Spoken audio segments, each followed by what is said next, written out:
पाठ 10 क्रिया तथा काल वर्ब एंड टेंस।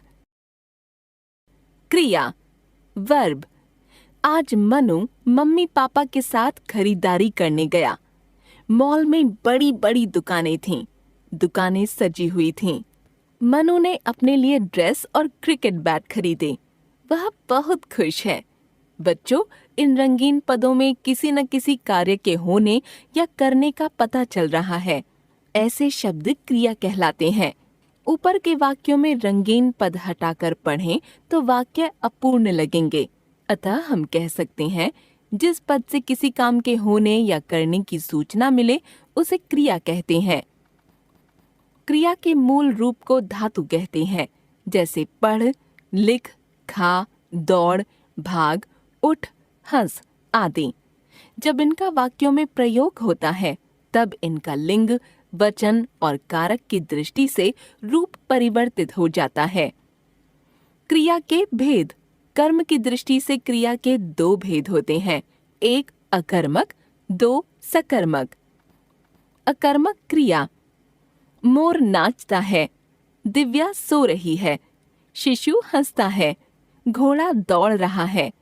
रंगीन क्रियाओं को देखिए, इनका सीधा प्रभाव कर्ता पर पड़ रहा है। अतः ये अकर्मक क्रियाएं हैं। जिन वाक्यों में कर्म नहीं होता और क्रियाओं का प्रभाव कर्ता पर पड़ता है उन्हें अकर्मक क्रियाएं कहते हैं। ध्यान रहे, अकर्मक क्रियाओं को कर्म की अपेक्षा नहीं होती है। हंसना, रोना, सोना, जागना, आना, जाना, उठना, बैठना, नहाना आदि क्रियाओं को कर्म की अपेक्षा नहीं होती है। सकर्मक क्रिया। सकर्मक का अर्थ है कर्म सहित। आप जानते हैं, क्रिया को करने वाला कर्ता होता है और क्रिया का फल या प्रभाव जिस पर पड़ता है वह कर्म होता है। जैसे आदित्य कविता याद करता है, याद करने का फल कविता पर पड़ रहा है।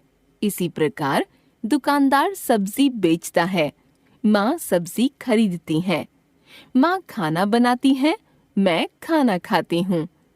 रघु ने पत्र लिखा, अनु ने पत्र पढ़ा।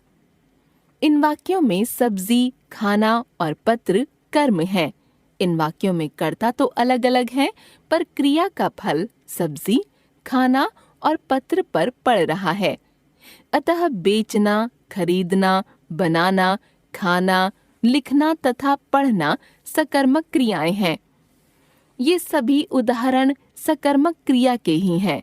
जिन क्रियाओं का फल कर्म पर पड़ता है उन्हें सकर्मक क्रियाएं कहते हैं। सकर्मक क्रिया के दो भेद होते हैं, क एक कर्मक, ख द्विकर्मक। एक कर्मक क्रिया। जिन क्रियाओं के साथ केवल एक ही कर्म होता है उन्हें एक कर्मक क्रिया कहते हैं। जैसे राधा ने चाय पी, धोबी ने कपड़े धोए। द्विकर्मक क्रिया। जिन क्रियाओं के साथ दो कर्म होते हैं उन्हें द्विकर्मक क्रिया कहते हैं।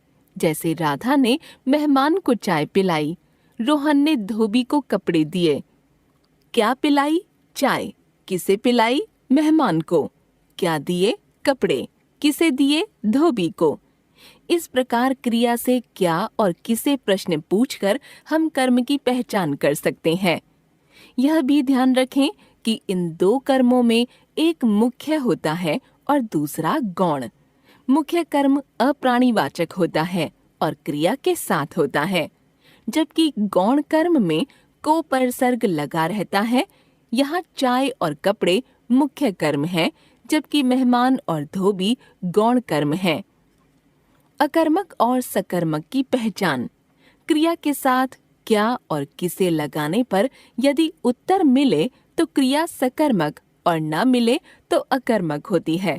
जैसे राघव पानी पीता है। क्या पीता है? पानी। कर्म है। लोमड़ी अंगूर खाती है। क्या खाती है? अंगूर। कर्म है। राघव हंसता है।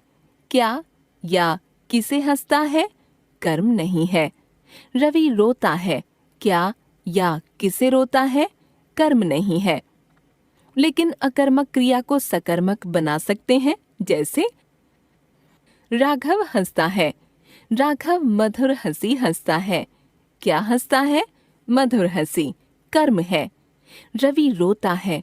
रवि अपना दुखड़ा रोता है। क्या रोता है? अपना दुखड़ा कर्म है। इस प्रकार प्रयोग के आधार पर अकर्मक सकर्मक क्रिया की पहचान कर सकते हैं। सकर्मक क्रिया में कभी कभी कर्म अप्रत्यक्ष भी होता है, जैसे मोहन खाता है। इस वाक्य में क्या खाता है का उत्तर नहीं मिल रहा, परंतु यह निश्चित है कि मोहन कुछ न कुछ अवश्य खाता है, इसलिए यह सकर्मक क्रिया का उदाहरण है। एक बार फिर से, जो पद किसी कार्य के करने या होने का बोध कराए उसे क्रिया कहते हैं।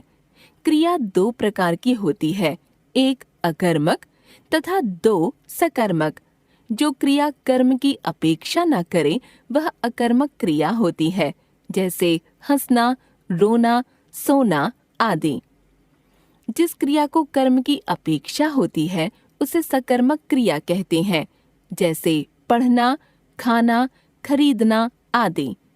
जब वाक्य में एक कर्म होता है तो उसे एक कर्मक क्रिया कहते हैं। जब वाक्य में दो कर्म होते हैं तो उसे द्विकर्मक क्रिया कहते हैं। काल टेंस। देखो भाई, मुझे गांव जाना है, पर मैं अभी धूप में नहीं जाऊंगा। शाम को 5 बजे के करीब जाऊंगा। तुम ठहरोगे? हाँ हुजूर, ठहरूंगा। किराया क्या होगा? हुजूर, आप जो कुछ खुशी से दे दें। खुशी की बात नहीं, रेट क्या है? इस संवाद में आए रंगीन क्रियापदों से ही क्रिया के घटित होने के समय का ज्ञान होता है। यानी क्रिया कब हुई या होगी या हो रही है, इसका पता हमें क्रिया रूपों से ही चलता है। क्रिया के जिस रूप से उसके होने के समय का पता चले उसे काल कहते हैं। काल के 3 भेद होते हैं, 1 भूतकाल, 2 वर्तमान काल, 3 भविष्यत काल।